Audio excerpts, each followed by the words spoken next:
What's up, crypto gang? Welcome back to another episode. If you guys are new here, we do a giveaway at the beginning of every single episode, and today's winner is Kaka. Thanks so much for commenting on the previous video with your wallet address, Kaka. If you guys want to win on the next video, like, comment with your wallet address, and don't forget to subscribe. On this episode, I sit down with Sasha from Swarm Fund. Swarm is this really cool new platform that's emphasizing STOs, or security token offerings. Once again, as a quick disclaimer, this is not a sponsored interview whatsoever. I was very interested in the fact that they are using Masternodes on their platform that has to do with STOs. I'm not shilling securities by any means, so this is not financial advice. Also, if you wanted to go through an end-to-end platform where you could start from the back of a napkin all the way through to launching a compliant STO, you could use the Swarm platform.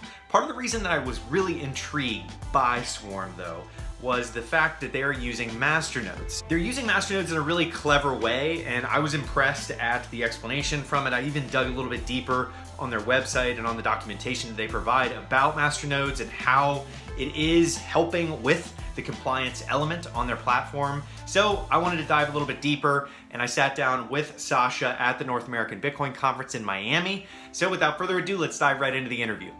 I am here with Sasha, who works with Swarm. How you doing, Sasha? Good, doing great. Enjoying the conference. Good.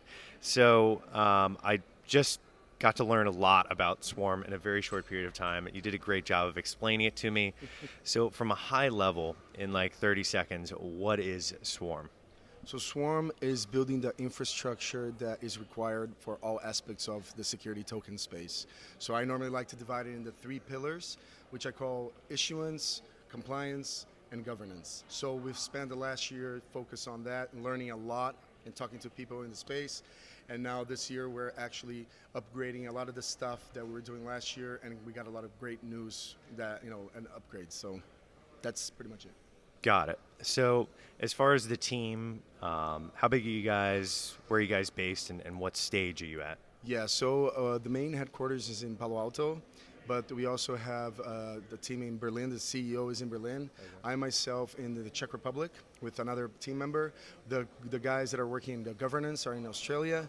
We got a team building what we called our market access protocol in Belgrade and Ukraine as well. So we got a pretty spread out team. Sometimes it's difficult because to make the calls in the right times. But like the core team, I would say is something like 20 people, but working the project probably like 50 people or something like that. As far as traction, like what have you guys seen so far?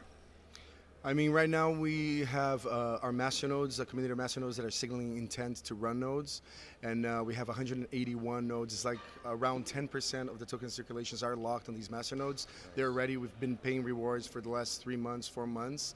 So we got, so that's what we have so far, which is pretty cool to see that the community is actually, there is an intent there. They want to participate, and they want to build this compliance layer that we're trying to build to facilitate this, the security token trades.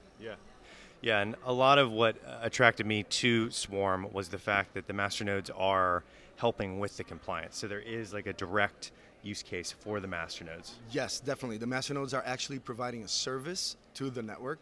And the way we're doing, we are inviting other players in the space to actually come build with us. The idea is that the protocol is the most important. We don't care. We are just separating 10 million tokens from the foundation to pay as rewards to our nodes and the interest, so we can bootstrap this network. But we invite others to come, and build with us and offer their incentives. We don't care. So that's the idea. And most of the services that we're seeing our nodes doing is the compliance layer, communications layer, which is the token issuers have to somehow communicate with the token holders because it's securities. And the third layer is the storage of information about the token fundamentals, we call. So it's pretty much a IPFS node, so you can hold also storage. So that's pretty much our nodes, what we're going to be doing. Awesome. Yeah. Awesome. So as far as where people can find you, where can everybody find Swarm? Yeah, they can go to swarm.fund. There's information about the masternodes there and what we do, but you can also go to swarmmasternodes.com and you have information how to set up a node, what you need to do, how to signal intent, and how to start earning rewards today. Awesome. Thanks so much for sitting down with me, Sasha. Oh, no problem. Thank you. That's it for my interview with Sasha from Swarm Fund. It was a lot of fun sitting down with him, talking to him about Masternodes and the whole STO craze that's coming. It's like a mega trend. STOs are one thing, I think that that's really cool, but I do think that Masternodes and using the utility of those Masternodes to help with their platform is really revolutionary in my opinion. And I think there are a lot of STO compliant platforms where you can go on from step 0 all the way to launch. And I think that there's more and more and more of those coming out, but I do think that this Masternode element is really, really cool because it's almost like innovation squared. They're innovating with the STO platform, and then they're also innovating using their community of Masternodes to help with the compliance and the whole process of getting the STOs off the ground. That's it for this episode. I hope you guys like it. If you did, slap a like. If you guys are new here, don't forget to subscribe because there's gonna be a lot more exciting interviews in the near future, as well as a pretty big collab right around the corner. And I hope to see you guys on the next episode of Hack Crypto.